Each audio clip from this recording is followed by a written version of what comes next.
જો હું કાળા તીડકાનું અત્યારે તેલ વેચું છું, બરાબર?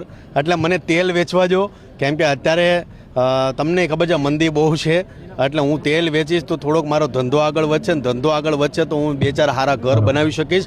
બાકી કલાકારોને તો હું એટલું જ કહીશ, એકબીજા મળીને રહ્યો. આ કાજુ લાવ્યો છું ખાસ કલાકારો માટે, મસ્ત ખાવ, તમે ખાવ. સવાલ બહુ અઘરો પૂછ્યો મને તમે, પણ તમારો પ્રેમ આપતા રહેજો. તમે ખાવ કાજુ, બસ આવી રીતે પ્રેમ કરતા રહો.